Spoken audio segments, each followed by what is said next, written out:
All right, I'm gonna get my slides up. Make sure I got my video queued up. All right, cool. Oops. How's everyone doing today? Good. Okay. Hello. What was that? Did I hear snow? I said hello. Oh, hello. Sorry, I actually have another meeting. So Oh, I'll hi, probably Gina. do a portion of it. Sorry, I know I've been out of it. That's okay. Can everybody see my slides, or do I have the wrong one shared? Yeah, I can see your Yeah. slide. You can see the Yeah. slides? Okay, cool. Thanks. Thanks. All right. Oh, hi, Hanan. How are you? All right. I'm going to go ahead and get started. We might have some other people trickling in, but we've got a video to show you today that I've been working on. I've worked on it all of December, so I'm excited to share it with you all today. So I'm going to go ahead and get started, and then we'll welcome people as they join us. So this is, as you saw there, February 2022 Genetic Ambassador Call. We do these quarterly, so I'm so glad you guys were able to make it today. Here's our funding statement from HRSA, and I think everyone on the call I don't think we have anyone new. Do we have anyone new? Oh, I see a new person. Mariana, are you new to our call? Yes, I am. Good morning. Good morning, welcome. So for your purposes, I'll just do a quick overview of Mountain States just to make sure we all know who Mountain States is. Mountain States is a federal grant from HRSA that is mission is to improve access to care for underserved populations to genetic services, and all of those residing in our 8-state region. So these are our 8 states right here. And we do that in a number of ways. We have state teams, we have different projects. We'll talk about some of those today. So that's the 50,000 foot level of Mountain States. And I'm happy to stick on to the end of the call and answer any more questions about Mountain States that you might have, Mariana, or anyone else that's joining us today. So welcome. So here's just a short agenda of what I wanted to cover today. And as many of you know who have joined these calls before, these are some of my favorite because they're not formal. I have an agenda here, but these aren't super formal. This is a chance to talk and connect with each other across our region. This group is for families, consumers, individuals impacted by genetic conditions. Gina will remember back to our days when we were called the Mountain States Regional Collaborative, that we had a consumer work group, and it was made of consumers. That was an exclusive to consumers. Oftentimes we had providers join us, but it was a place for families to connect on different topics. And so the Genetic Ambassador, when we changed our new name and our new structure, we needed a place for all of us to come together. And so Genetic Ambassadors is that place. It was great. It absolutely was great, Gina. So I want to start off with the introductions because I feel like that's one of the most important parts, is making sure that we know who each other are, because we're spread across our region. It's always nice to meet a new person that you might want to connect with offline as well. So I always have a question that we can answer whenever we do our introductions, just to make it a little bit more exciting. And this is a question, Jamie will recognize it, because I'm putting together another video asking our genetic navigators this question. And so I thought, what a better place to ask also our genetic ambassadors. What was your biggest question about genetics that you had when you first started navigating the genetics world for yourself or your loved ones? So if we can go round robin, I'll start, and then I'll just call in people if that's okay, and just unmute your line, introduce yourself, and if you feel led, you can answer this question about what your biggest question was about genetics. So my name is Christy Weiss. I'm the projects manager for Mountain States Regional Genetics Network.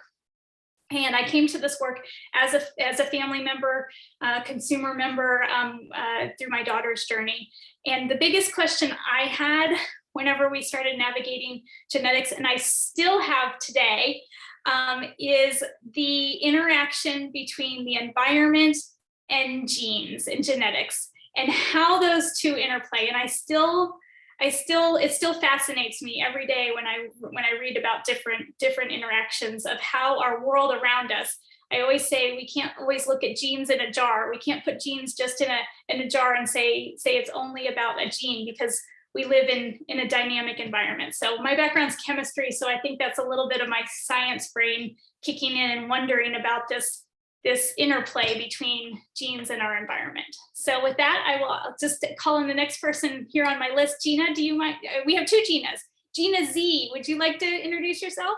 Yeah, so I'm Gina Zozaya. I live in Las Vegas, and I'm new to this, but I actually am also a family member through my children, which were diagnosed over, well, now one of them is 30 years ago. And the genetic side of me was very puzzling, everything. I had questions around everything. I didn't understand the genetics. I didn't understand the chromosome enzyme. And through the 30 years, I'm starting to learn so much more. But my approach to all of this was the help, and how wonderful this is to see how much help is out there. It's the ifs, whys, how, everything. So that's my side of it.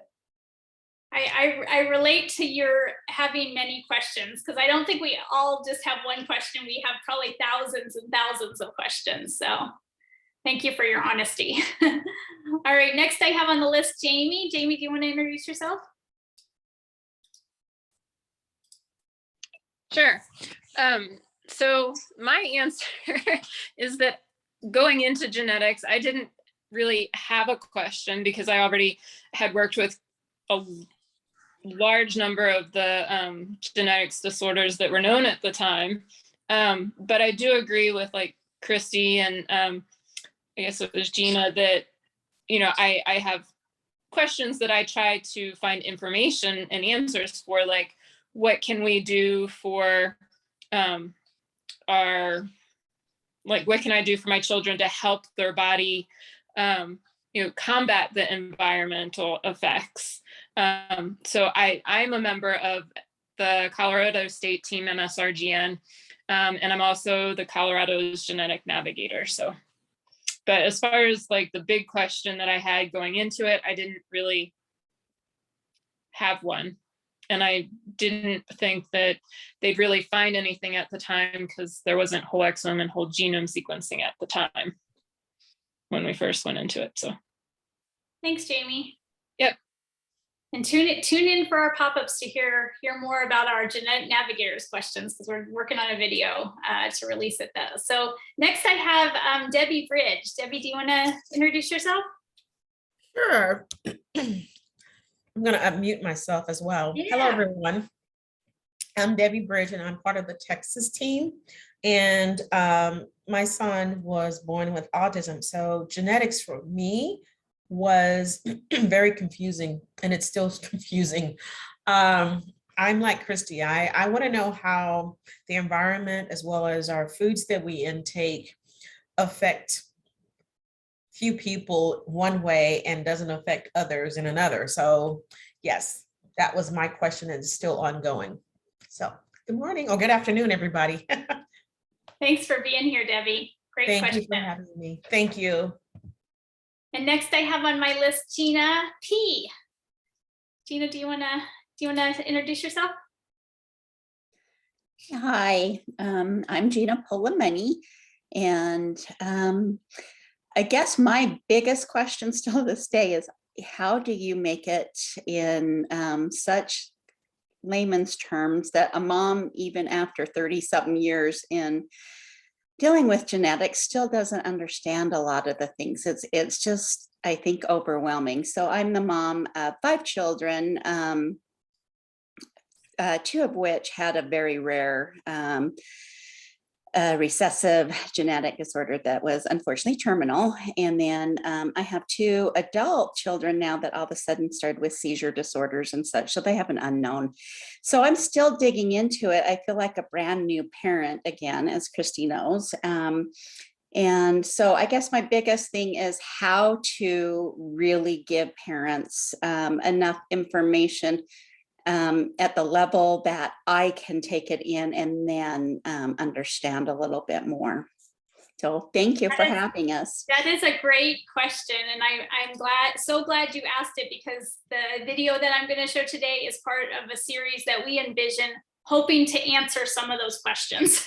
So I will be really excited to hear your feedback if you think we've achieved that or how we can make it better. So thank you for asking. See, and she was not paid to say that.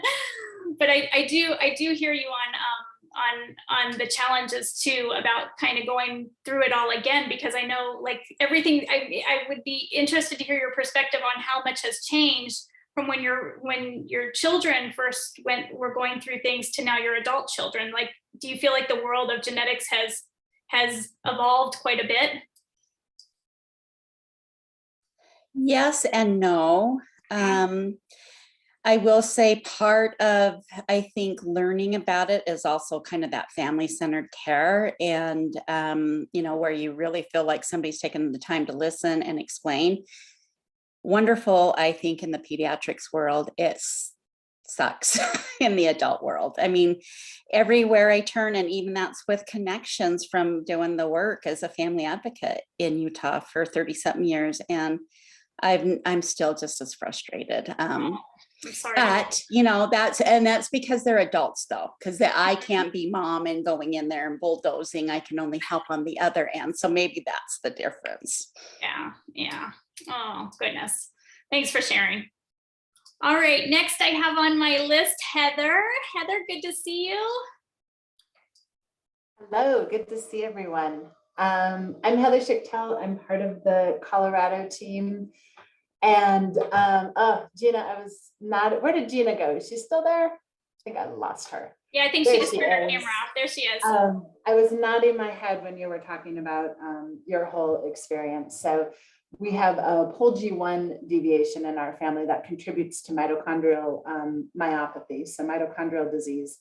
Like your first two kiddos, this was fatal for my kids. And my brother has now inherited the same, well, he had the gene deviation, but it has now manifested. So he has a pretty severe mitochondrial progression. He's on SSI now, and yeah, the question, when you said, what's the question, Christy, the question for me was like, what the heck, right?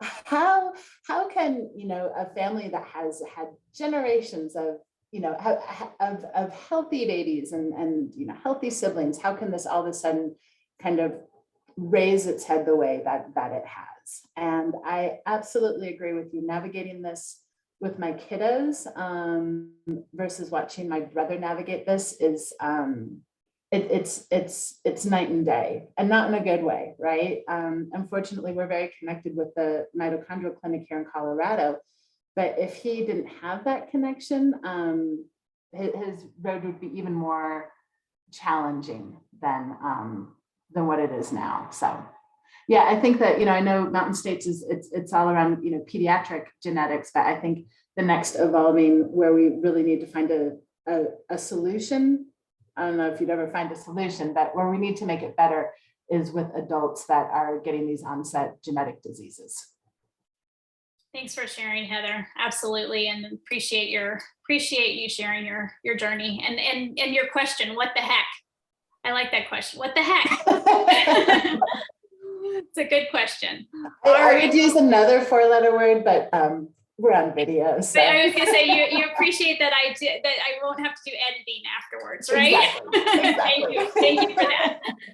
All right. So next up I have Elvira. Elvira, do you want to introduce yourself? Good afternoon, everyone. My name is Wyron Dennison. I work with Navajo Family Voices and part of the New Mexico Regional Genetic Network New Mexico team. I got involved with the genetic network because of my uncle who has Down syndrome. We didn't have resources out here in the rural area. It was pretty hard for us to how to address his health, mental health, and everything. And but it was a learning experience for me, and I do enjoy meeting people, learning what resources that are available, trying to have the outreach out here. And that is what I do. And to let everyone know, we have a new member from Nauvoo under our program is Mariana Kleiner. She's our new member, and she's going to be transitioning, moving on to take over my position on this network. She can speak next to introduce herself. Absolutely. Thank you. Thank you, Elvira, for sharing. Did you have a question about genetics that you wanted to share with anybody? Did you have a question when you were navigating things with your uncle? I think it was more, the question I had is how to reach out for resources. Gotcha. We did have a lack of internet. We had a lack of resources to assist him. I think the only place we got assistance and resources through the hospital. Not many of that was displayed out here, but now I think it's a little bit different with what's going on now because of the crisis we were dealing with, the pandemic. It had opened a lot of opportunities for parents or people to participate Zoom-wise or webinars or to speak through their phones, their call-ins through Zoom. I mean, that was a huge opportunity that opened up a lot. And it's just now trying to get people to involve. This is I guess everyone has their heart schedule between their personal and their advocacy and their work. So, yeah, good point. Great, and thanks for introducing Mariana. Mariana, do you want to go next? Sure, thank you. Thank you, Elvira. I'm Mariana Kleiner Childers. I just joined the team with Elvira working at Navajo Family Voices. I've been working with the New Mexico Breastfeeding Task Force for several years, so this is new for me, all of this genetics networking, but I'm really excited because my husband has Marfan syndrome. It's definitely on his side of the family. His father passed away at an early age due to it, and we have 3 young boys. So they're not exhibiting any signs yet, but it's something that we are on the lookout for as they get older. So I'm really excited to have the opportunity to learn from you guys and be a part of this network. We're glad you're here. Thank you. Did you have any questions about genetics when you first learned about Marfan syndrome? Honestly, it's where do you even start? Is the first question is where do you start? Good question. It's one I hear a lot. So that's a great question. Thanks for sharing and welcome. And Elvira, are you leaving, or are you just transferring the baton and you're sticking around in another project? I think right now I'd be kind of like guiding Mariana. Okay. I'll be on for a while until we'll let you know that she's transitioning full time. Okay. So she just wants to kind of, I brought her into the meeting to let her experience, and at the same time, it's just kind of not just give her the whole reins to her with this kind of transition. So I may, but I'll let you know. Okay, I just love seeing you every quarter and monthly on the New Mexico team. So I hope you're not going far, and hope you'll keep in touch if you won't be in the same role. Just keep in touch. Thank you. All right, next I have Adrian. Adrian, do you want to introduce yourself?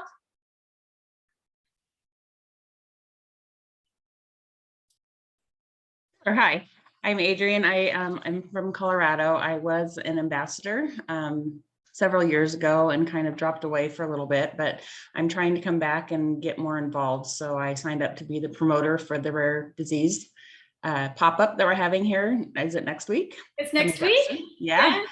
And so my son has Duke 15q syndrome. And so I work actually for the Duke 15q Alliance, who supports all of our kiddos with Duke 15q syndrome. And probably my biggest question when we first got diagnosed is, you know, these kids have the exact same genetic duplication. Why are they so different? Why is there such a huge spectrum? And why can't you tell me what my child's going to be like when they're, you know, in grade school or high school or as an adult, and they just can't give any answers. So it's just the unknown, I think, at that point. Great point. Thank you for sharing, and thank you for being our pop-up promoter in Colorado, and thanks for being here. All right, next I have Hanan. Hanan, do you want to introduce yourself? I like your pretty H you have as your icon. Hi. Hello, everyone. I am Hanan Dawood. I am in Dallas, Texas. I joined, well, not joined, but I have a 3-year-old daughter who has chromosome 18 deletion. And then since autism was mentioned, I also have my 6-year-old who has 3-year-old. I say 3-year-old, but March she's turning 4. I'm still not ready for that. And my 6-year-old is also on the autism spectrum, very mild case, but nonetheless. And I am a mom of 5, as someone also mentioned. So my daughter was diagnosed at birth. I don't think I have like a question regarding the genetics itself. When I found out, I was studying to be a nurse or going through nursing, or getting ready to go to nursing program. So I kind of had a familiar idea of what the chromosomes and deletions and, certain things. So that wasn't all new to me, but honestly, the figuring out the process was the biggest factor for me. And even just going through a school art meeting, I had no idea what that was. And I recently started, I'm bilingual, well, multilingual actually. And I'm originally from Ethiopia, by the way. I was born and raised there. Well, I was born there, but raised here. And so I started doing interpreting. So I work as an interpreter recently. I started last September. And I was, the company I worked for is a contract, a third-party contract. And I work for my kids, where my kids go to school, the district that my kids go to school to. And so I was called a lot for the art meetings, and I'm just starting to understand that. Like, there's so much to understand. It's not just necessarily the genetics part of it for me. It was just navigating the process, understanding all the resources, all the, how to navigate even just working around the school to get help for your kid. All of that was the hard part for me, honestly, not necessarily the actual genetics part of it. So I'm sorry if that was a little bit out of the question, but no, that's perfect. And I was going to tell everybody on the call, because in Texas, you call it ARD, but it really means like an IEP, right? Individualized education plan. So in some of our other states, people might recognize the name of it. We use both. You use both? So okay. The actual meeting, the ARD is admission, review, and dismissal. The meeting is called ARD, but the individual plan it's called an IEP. So yes, you use both. Yeah. So they just call it an ARD meeting, and then we go over the IEP. So when both of my kids started school, when Amina was after she was diagnosed with autism, and just understanding that process itself was something. But I wanted to say one thing, if you don't mind, when a couple of you mentioned about navigating the genetic system as an adult. So I was saying I was going into nursing. I dropped that and I was like, this is not for me. I am terrible at bedside nursing. I would be terrible at bedside nursing. So I started looking into genetic counseling, which is something that I didn't see a lot of, people that I can connect to, just going through that experience with my daughter. And one thing as I was taking, I started taking a short course just to get an overview of what it would be like. Part of that, there was a specific chapter where we were talking about navigating genetics as kids become adults.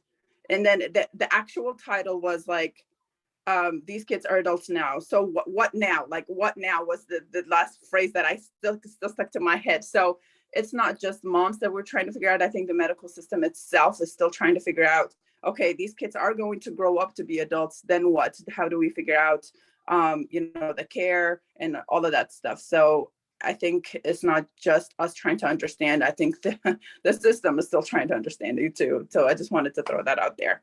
Thank you for the opportunity. Very good point. And actually our Colorado team, so a couple members that are on here, Jamie and Heather, they're working on that transition between pediatric and adulthood with the eye on those with genetic conditions. So hopefully we'll have something to share with you guys, all the states that might be helpful. So great point though. Thanks for sharing. Thanks for being here. All right, next I see Michaela. Michaela, would you like to introduce yourself? Yes, I thought it was never going to be my turn. Sorry. No, I love hearing everybody. Right, I was like, "You're not going alphabetically is what I was thinking. Yeah. Yeah, my name is Michaela King, and my daughter Lily is 11 years old, and she was born with Ehlers-Danlos syndrome, hypermobility type, and wasn't diagnosed until she turned 6. And EDS has affected her body in dozens of different ways. It's a connective tissue syndrome that has dysfunctionalized her collagen in her entire body. And so it has affected her eyesight, her digestion, metabolic comorbidities, movement disorders, strengthening, she has hip dysplasia, a lot of different challenges that when she was younger, it was very confusing and worrisome that she had some sort of muscular dystrophy. And so prior to diagnosis, the treatment was very much about preserving her energy rather than strength training. And once she was diagnosed, everything changed. When she would have, some difficulties, the specialists, for lack of better words, weren't all freaking out and wanting to do all sorts of biopsies and tests. They would say, okay, this is EDS. This is what it is. We just need to get her muscles stronger. And so over the last 5 years, her life has completely changed. She is an avid swimmer. She rock climbs, she skis, she does all of these amazing things because she stays extra strong to compensate for those loose joints. And what that has done is now things previously where she would have dislocated her pelvis or her SI and her lower back, she's had those same types of falls, but only sublux them, not fully dislocated, because her muscle rehab doctor says her strength is so strong. So for us, diagnosis was so important. And also, I would echo Adrienne when she said about the spectrum of genetics. That was definitely one of my biggest questions, because right when Lily started having her genetic testing at 1.5 years old, which was in 2013, she was just kidding, 2012, she was just having some of the most basic testing done. And then when she was 5, her neurologist and her metabolicist at Children's asked the hospital to sponsor exome sequencing for her, which was incredible. And the results were not indicative of a connective tissue syndrome, because EDS-HT does not have all of its genetic markers found yet. So it wasn't until about 1 year later that she started exhibiting symptoms of swelling in her knees when she learned how to skip, and her developmental pediatrician said, we need to get her directly in front of a connective tissue geneticist. And 7 months later, when we finally got into the doctor's appointment, it took him 15 minutes to say that she had EDS, at the time type 3, but now known as HT. So what I learned, my degree's in social work. I am not a genetic counselor, but I feel like I could be now after all of the things that I've learned about Lily and all of the things. But questions about genetics is, how often do they need to have genetic testing done? If they don't find something, do you keep digging in different ways? Has exome sequencing come in and kind of taken over the other types of genetic testing? Should we retouch base with doctors years later to see if any more data is available, if it's caught up and could give us even more answers to the specific type or expectations or severity of specific conditions? So I would say that would be one of my biggest questions that I still do have a bit of. I know that now Lily has seen 2 other geneticists since her diagnosis when she was 6. And the last geneticist was at Kaiser, and she told us that although she would never advocate for changing Lily's diagnosis, that if she saw her now, she would diagnose her with generalized hypermobility spectrum disorder as she has gotten older and some things in her body have changed. So how does that affect things? That's another question of mine. Lastly, I am also in Colorado, and I would love to somehow assist or be a voice at all for any transition work that's being done, because I'm currently working on a project for a grant at Children's Hospital with 3 other physicians on a transition program that we're implementing at Children's Hospital. So I would love to somehow help share resources or anything that you guys might need as far as that goes. So keep me in mind. Thank you for sharing that, Michaela. Thank you for sharing your journey. And Michaela was really helpful, as well as another family involved with Mountain States, on being on our EDS algorithm work group. So we launched 2 years ago EDS, Ehlers-Danlos syndrome algorithm for primary care providers. And we just had a webinar about it in January, and Michaela and the other family are going to be highlighted as family perspectives with our Time for Genetics clinic. So Michaela, I just thank you for all your work that you've done to share your story and share your voice. So thank you. Thank you so much. It's an honor. Yeah, no worries. Okay, and then there's one more person I want to introduce you to. Did I get everyone? I'm looking down the list. I think I've gotten everyone, but I want to introduce you all to Jay. Jay is on the line with me today because he is our intern working with us from Sam Houston State University. So Jay, would you like to introduce yourself to everyone? Hi, my name is Jan Fesley, but I just go by Jay. As far as my role, I'm basically Christy's assistant, Christy's clone, however you want to describe it. I do all of her work, but to a lesser degree.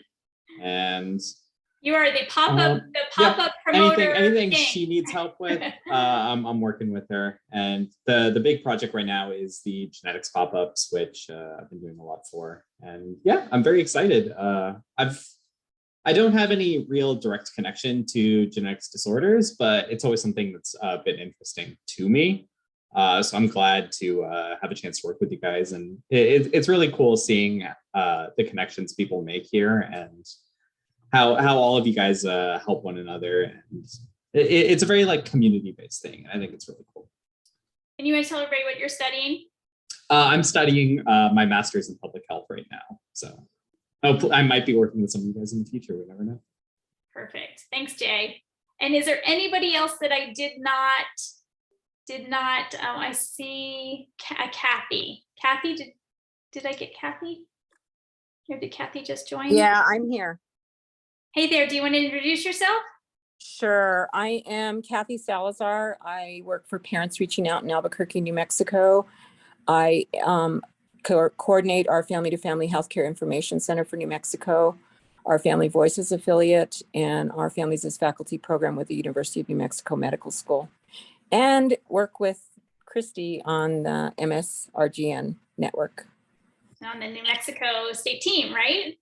Yes, I am. Yes. And do you want to, we had a question we were all answering. I think you came in on the end of it there. We're asking everybody, when you started navigating genetics for your own loved one, what was your biggest question?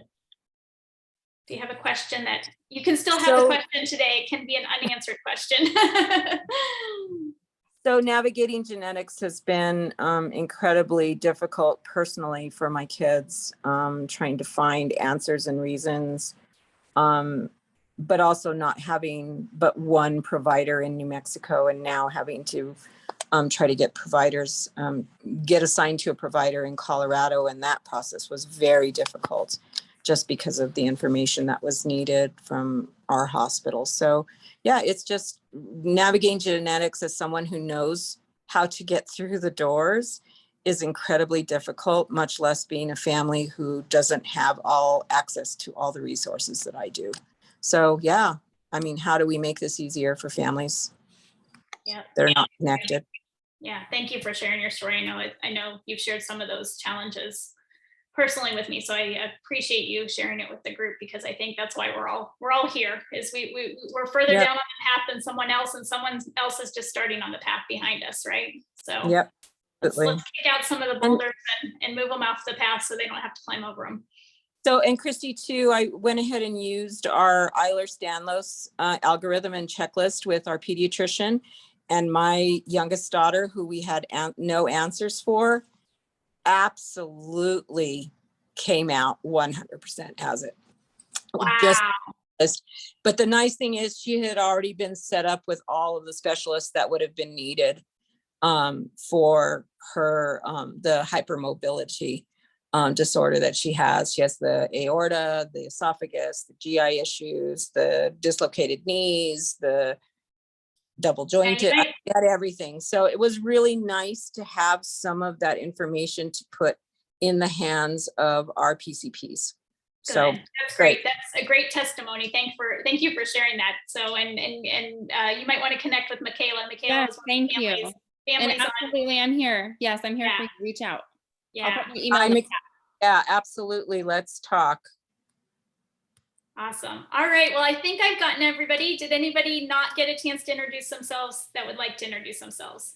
And I know this part takes a while, but I love it because I feel like this is where connections are made. So hopefully you've enjoyed hearing from everybody else and gotten to maybe connect. You can chat somebody, or if you want me to do an email introduction, just reach out to me. I'm happy to do so. So with that, I'm going to move on to our genetics pop-ups. They are exactly a week away, starting next Thursday, March 3rd.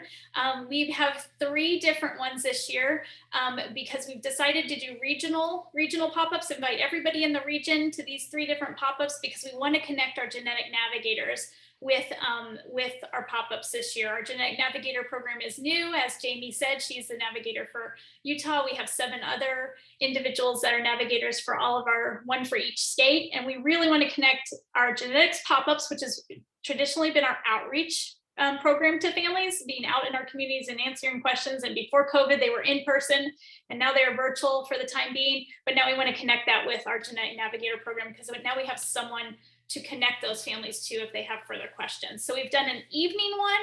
Next Thursday, there'll be an evening one, then a morning one on Friday, and a weekend one on Saturday. And the idea here was to try to spread them out to different times, different days, so that we could be at the most convenient times that would work for somebody's schedule, hopefully family schedules. So we are having an interpreter in Spanish for the Friday one. And we are having an ASL interpreter for the Saturday one. So we're really excited to add those this year. That is, the Spanish interpretation is new for us. So we're trying that out on Friday. Fingers crossed that all works smoothly. And then we are partnering with Arizona Hands and Voices. They helped us last year with a pop-up, and they did ASL interpretation. So we're doing that one again. So with that, we're doing the ASL interpretation. So I have the registration pages linked at the bottom here, but you can go to the Mountain States homepage, and right in the news corner, there's a post about pop-ups that takes you right to this page where you can register. I have a challenge for everybody. As Adrienne said, she is a pop-up promoter for Colorado, and we have given payment to 11 other genetic pop-up promoters. So we have one in every state, and then a couple states have 2 of them. And these individuals are helping us push this information out via social media, via reaching out to organizations, family support groups. And so they're really helping us on the back end, really get this information out. But I have a challenge for you all today, because as genetic ambassadors, you all are so well connected. And I know that you probably have hundreds of more connections that might benefit from learning about genetics. So my challenge is, if you guys can push this out to 3 places in the next week. That could be a social media post on your support group page. It could be, contacting a friend that you really think has some questions about genetics and would really like to come. But 3 places, if you can think of, that you can put this information out. I will be sending a constant contact email, hopefully today or tomorrow, with just the information about the pop-ups, so you can easily forward that email. That could be one easy thing that you forward to a listserv or to a couple friends. So I ask that you would all help us get this information out. We have about 10 to 12 people registered for each one, 9 to 12, I would say, for each one. And I would love to see it reach a few more people than that. It's not about the numbers, but since we do these once a year, I really do want to see that they get to the people who need them the most. And the theme this year is Ask a Genetic Navigator. So we will be focusing on questions families have and connecting them with genetic navigators on that call. So I'm just going to pause for a second. Does anybody have any questions about genetic navigator, or sorry, genetic pop-ups? I have 2 QR codes here that also go to the registration pages if that's easier for you to scan with your phones. Does anybody have any questions? I do, but I'm sure it's because I'm new. And so Yeah, no worries. is genetics pop-up kind of like a meet and greet, like a quick? Yeah, so they started as we would give a stipend, like $100 to get a room at like a Panera Bread or coffee shop and invite people in your own community to come and talk about genetics. What Mountain States would do on the back end is we would send a gene in a box. Literally would send a box full of genetic resources with this fuzzy gene in the box. And we would have been, the person who was hosting the pop-up would have resources to share with the people that came. That was pre-COVID. Post-COVID, it has looked a little different and we've gone online. So we usually start off with a little bit of an introduction who Mountain States is, so people know who's sponsoring the pop-up. And then we usually have a video. Like I said, last year we had the top 5 questions families ask about genetics. This year we'll have our genetic navigators sharing their questions about genetics. And then we open it up for Q&A. And really what we're trying to create is a safe space for people to ask questions about genetics. No question is a wrong question. We can't guarantee that we can answer everybody's questions, but it's a place for people to get resources, to explore questions, to meet other people. So does that kind of answer your question? It does, thank you. Yeah, it's literally, I don't know if you've followed these art pop-ups and grocery store pop-ups and all these other pop-ups. So we literally, that was the concept, is we would pop up in a community and talk about genetics, but now we're doing it virtually for the time being. I think that's great. And if you're looking for some promotional ideas where you can just cut and paste a Facebook post, or you can download a graphic, we have created this page for the pop-up promoters, and I'm sharing it with you all as genetic ambassadors, because we've already made English and Spanish graphics. Jay has been hard at work translating our graphics and doing some work in Canva, so thanks to him. But you can find them all at mountainstatesgenetics.org/promo, and you'll see them all listed there. And anything on that page you can cut and paste. It's free to use to be able to share the information. So you don't have to think about it. You don't have to sit down and write a post. You can just cut and paste if you want. All right, it is showtime. Get out your popcorn. This is the premiere of the Genetics Explainer video. I'm going to stop sharing my screen here, and I'm going to switch over to YouTube so that I can show you all this. So give me just a second to get to the YouTube link here. So the Genetic Explainer videos are something that we are trying to put together. Oops, you know what? I forgot to click the little button. Let me do that again. We're trying to put these together to answer people's questions. So we've heard from many families, you all included. Let's see. That families have a lot of questions. Can you guys see that? Is the YouTube thing showing up? Yes. Yes, okay. All right, let me do this. So we've heard people have a lot of questions, especially on diagnosis day, right? Sometimes families describe to us that they go in, they receive a diagnosis, and literally after the words of the diagnosis are spoken, everything after that they can't remember, or it sounds like the person is underwater when they're talking to them, like, or Charlie Brown's teacher, like wah, wah, wah, wah, wah, like they don't hear anything because there's a shock and there's an emotional side of a diagnosis for a child. And so a lot of times information about genetics is shared in those appointments, and the families can't, you're not in a place, I know I wasn't in a place to absorb any of that. And so the idea of the explainer videos is to try to create something that could be shared with families after the fact, after an in-person visit, that they could digest and absorb at their own convenience when they've maybe had some time to process the diagnosis, or maybe it's a tool that they could be shared with other family members, or church members or school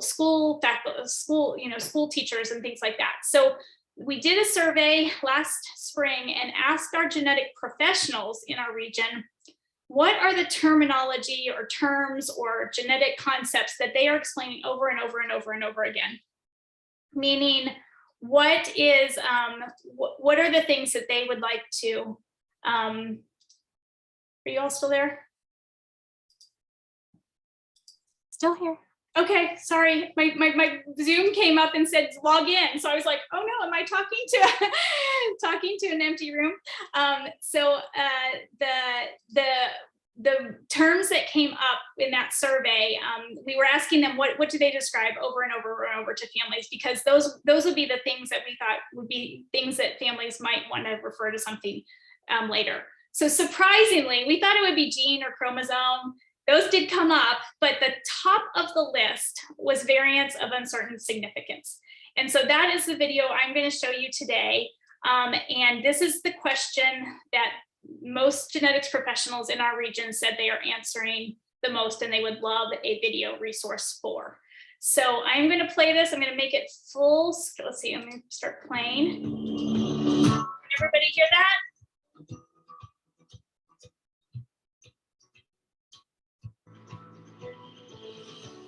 Going to I can see hear a it. genetics professional can come with many emotions. Anticipation of finding answers that may help your child feel better, a feeling of fear of what lies ahead and what your child's future might look like, and perhaps a feeling of being overwhelmed as you process all the new information and new words that you hear during the visit. This video and others in this series are aimed at helping you, your family, and your support system understand all of this new information and new vocabulary that you might hear from a geneticist, genetic counselor, or other medical professionals when speaking about genetics.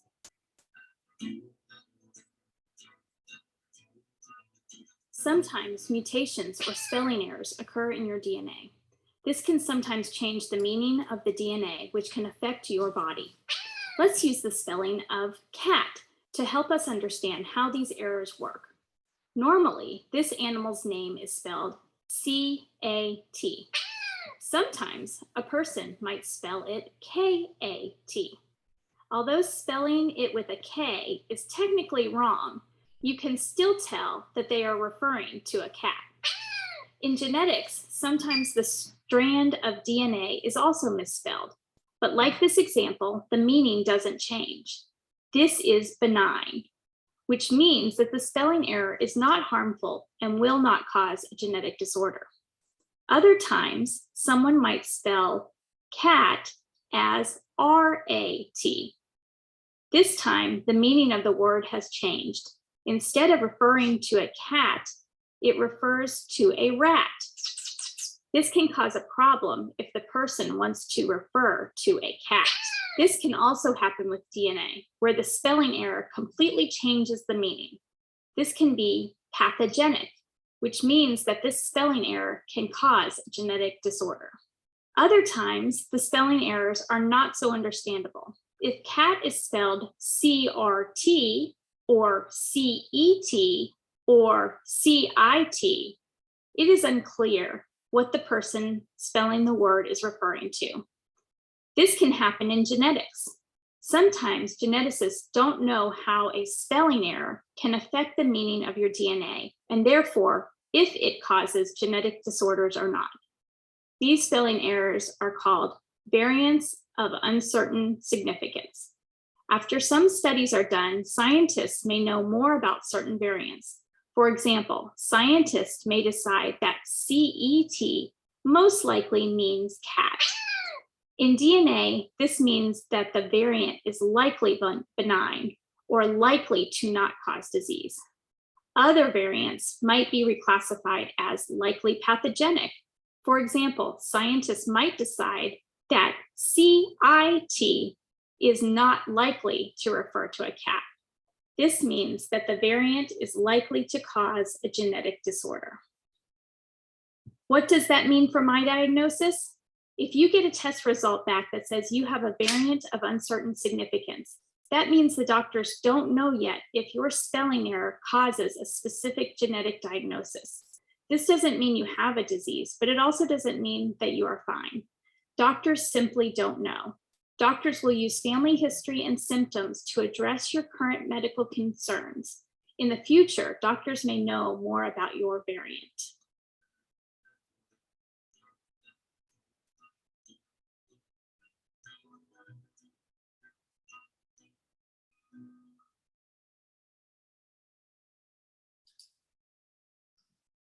All right. What did you think? That was very nice. I lost all of you. I like Layman terms. I cannot find you all. I can't find you on my screen. Okay, I can hear you talking. Go ahead. That was amazing. Really, I loved like the differences in the spelling, like the CAT, and just the explanation of what is disease causing and what isn't. I thought that was just, you know, in layman's terms, I was like, oh, that's just such a great way to explain it, because the expression changes, right? If CAT becomes RAT, then the meaning is different. And that's what I think we're trying to explain. We all have mutations, right? We all have genetic mutations. What changes the genetic expression and what doesn't? So an English major who did not have a science background at all, I love it. I love it, love it, love it. I'm so excited. Is it because I use letters? Because I use letters and words? Yes, that's it. I appreciate that. So I do have one question for you. So we've shown this to a couple of genetic counselors to see get their response. And they had a concern. And so I want to bring it to you all and ask families with the smiley face for benign and the sad face for pathogenic. And so I really want you all to think about that for a moment, that part of it, and let me know if I need to change that out. I struggled with this part the most when I was making it because I wanted to be clear. I think those words are confusing. Those words are still confusing to me. Like I have to think benign cancer. Okay, that's good. Like I have to go through a thought process in my mind to remember which one's which. And so I first had a green check and a red X, and I didn't like that. And so then I did the smiley face and the sad face. And then I was like, then they brought this up and I was like, yeah, I wasn't really okay with that, but I wanted to convey in people's minds disease causing and non-disease causing. So if anyone has any thoughts on that, I would love to hear it. This is Debbie. What about a positive and negative sign? So that is interesting you say that, because the positive test is actually pathogenic. Yeah. So meaning the disease causing variant, so positive meaning smile would not be the plus, it would be the negative. Does that make sense? Yeah. Which I think can be even more confusing. That's true. That's true. Oh, go ahead. Oh, hang on. Jamie's got her hand up. Go ahead. Oh, go ahead. I think somebody talk. I think it would be a frown face or an X, that would be very emotionally or negative putting for a lot of people. Maybe something like a question mark, like, or something to denote, okay, what now? Or here's some answer, like something to say, here's some answers, or, some sort of symbol to say next step. So do you think the question mark would be confusing because we're trying to convey the variant of uncertain significance is the question mark? So actually the pathogenic is a definitive answer. Right. Do you know what I mean? Yeah, I think a question mark would be confusing. So that's why maybe something that would denote like next steps. Okay. Like what would that look like visually to you? I don't know. I'd have to go through some emojis to Okay, go ahead. I see Kathy's hand up. Go ahead, Kathy.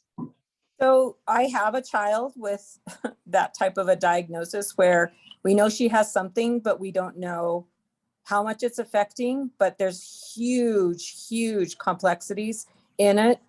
And so, and it's to do with mitochondrial. And so she has an unspecified mitochondrial disease. And so when I saw the happy face and the sad face, for something that's pathogenic, I would have more of a neutral face, because you need to remember that this is also going to go into Mountain States Regional Genetics that have the Navajo Nation, right? And genetics is something that they do not talk about.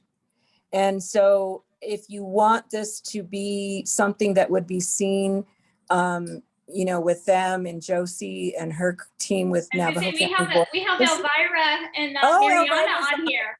Yeah. So maybe they can talk to that. Yeah, because I'll be honest, for me, I didn't like the happy or the sad face, because it's not always sad that we're getting an answer. I totally get that. So I had also thought about like just a straight fit, like a straight, Yeah, the neutral like, face. a neutral face, but I don't know if that conveys pathogenic. Oh, good. I'm glad Elvira's on, because maybe she can talk more about what happens with that word in the Navajo Nation. Elvira, do you want to respond to that? And then we'll go to Heather. She's got her hand up. Basically, in our Navajo, they don't really speak to, not, genetics is another thing that people don't really want to get into. That's a negative thing for them. And, but for my, it's like, they don't really understand it. And using the faces, some may look at it, but they might interpret it differently too. It's just kind of the way I see it. It's you don't know how to feel, and if a word that's that complicated to understand, I don't know how to feel about it. I mean, unless I really research it and experience it. I think it's best for people who have experienced it, but I think I do agree with Kathy with that. Do you think yeah. a straight face would be better? Like a neutral face? I'm not sure. It's kind of hard. But it's good to have people see visually the nonverbal, just to look at it. I guess you might have to get input from everyone to figure that out and see how it works. Okay. Well, thank you for your perspective. I appreciate it. Heather, can you go, and then we'll let Michaela jump in because she can't figure out her hand raising. So go ahead, Heather. What about red light, yellow light, green light? Okay, so green light would be benign. Mm-hmm. Yellow light would be like you're not quite, if it is an undiagnosed, if we're not quite sure, but it's bringing up more questions, and then, you know, a red, and not in a bad way, but just like, okay, let's stop, let's talk to your provider, let's look at different answers. I don't know. Yeah, so would you say red light would be pathogenic? Mm-hmm. Okay, and then the yellow light is kind of what we're talking about, variance of uncertain significance. Exactly. Okay. And Jamie says maybe a clipboard or stack of books to denote info or looking further. Okay. Michaela, do you want to go? Thanks, Heather. Heather, I think that was a good idea. I think the two things. One thing is that I think that the image should stay a neutral object if you have the ability to do so. So for example, perhaps you could just have this the same image, like a circle, and maybe it's like a yin and yang, where like one side is like white and one side's gray, depending on which part you're going through, or maybe a three-piece neutral object. I just really caution you from going into good, bad, or red, pathogenic, bad, because you're right. Us receiving our diagnosis actually was very, very good. And the second thing is there's a part in the video where when someone does not come back to have something pathogenic and you said, so you're fine, the word fine is very sensitive to parents, especially when they're trying to find out a genetic answer to what's going on with their kiddo, because you always will have like that family member, someone that says, oh, she's fine, or oh, he's fine, you know, everything's going to be fine. And although sometimes it's soothing, sometimes it's very much not soothing, because it denotes and negates all the hard work that you're working on with your kid, whether it's in therapy or trying to find a diagnosis. So that would be my only other piece. So what word would you replace? So it actually says they're not, it doesn't mean you have a diagnosis, but it doesn't, I think I say it's not, it does not mean that you're not fine. So meaning that you still are symptomatic, right? You could still be symptomatic, but still not have an answer. Yeah, I would use more terminology like symptomatic or something like that, rather than just the word fine as a trigger word. Yeah, no, I totally get it. Yeah. For a lot of people that I've talked to. And then, yeah, and I would just move to try to do some sort of a neutral object, not do something that's like good or bad, or maybe even just have like a helix, like a DNA helix, and like have like 3 different colors that you use to denote that like light up on the helix as you're showing it graphically. Does that make sense? But how would the lights on the helix denote benign? Like, I feel like we're getting too complicated for like to keep it really simple, benign and pathogenic. So those are the 2 words that we're talking about, right? How would the lights, I don't know if I'm following, how would the lights mean pathogenic or lights mean benign? Do you mean the red, green, yellow? Yeah, you could do that, or you could just stick to 2 different colors that are not good and bad colors, like maybe not black and white, but maybe blue and purple or something, just to try to take the psyche out of something being good and bad. You're just kind of showing 2 different outcomes, or maybe 3 different outcomes if you want to include the VUS. Okay, gotcha. Does that make sense? It does, but I feel like there's a piece of this where, and this is where I struggled a lot. Yeah, I can see why. So much is that parents still, like, the part of this is also helping a family know what the words pathogenic and benign mean. So I feel like there's still a piece that you have to say disease causing, non-disease causing, right? Like, I mean, that if you boil it down to those 2 words, that's what those 2 words mean, right? Yeah, and I feel like all the language that you used throughout that was appropriate. It's okay. It's just, yeah, it was awesome. The only word I didn't like was fine, and I thought all the language was perfect. It's just the visual happy face and the sad face. I would agree. Yeah. Okay. Hanan, did you have a question? I saw you up next. Oh, are you there? Sorry, today's a snow day or a cold weather or whatever. So the kids are home.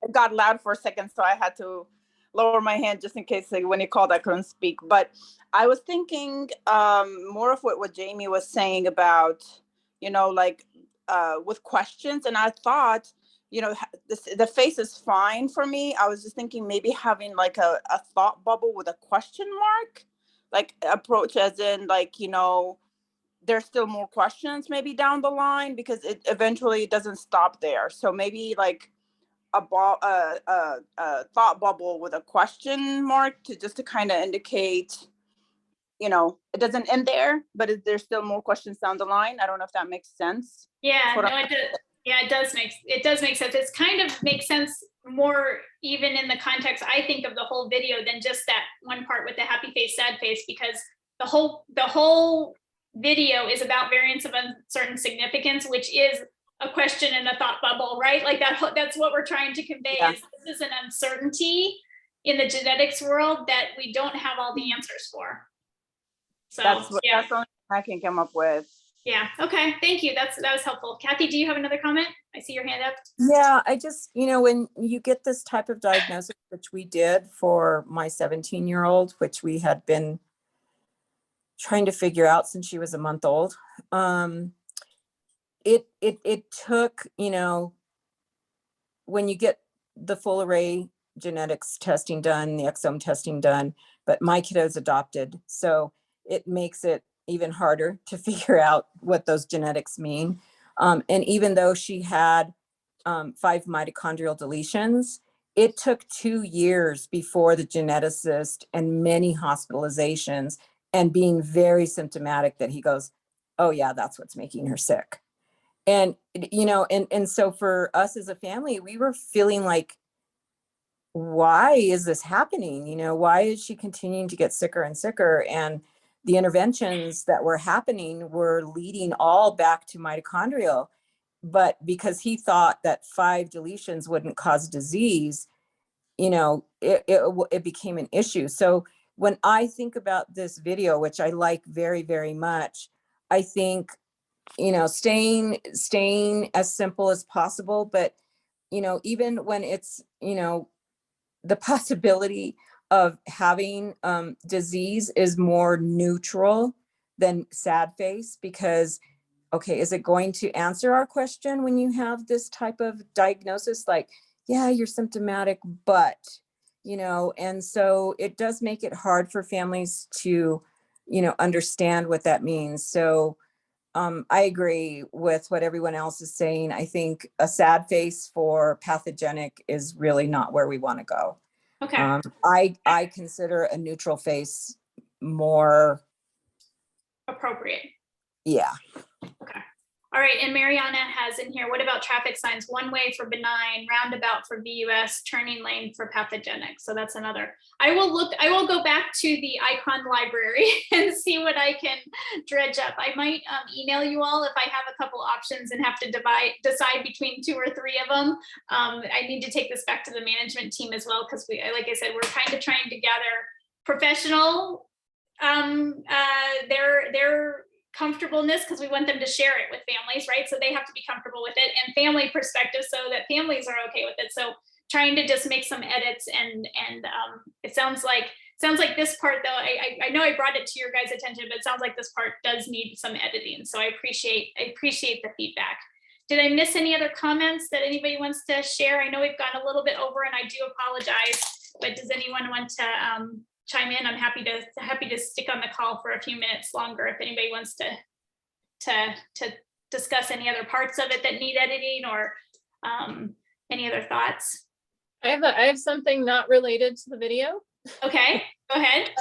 So you had alluded to the project that the Colorado team is doing with the cake. Would this be an appropriate platform to say when it is ready? Can we have them, the ambassadors, review it to see if they have any? Absolutely.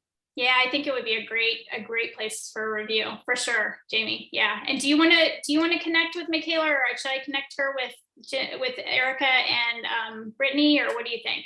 Michaela was interested in some transition, sharing some transition resources on a project she's working on for Children's Hospital.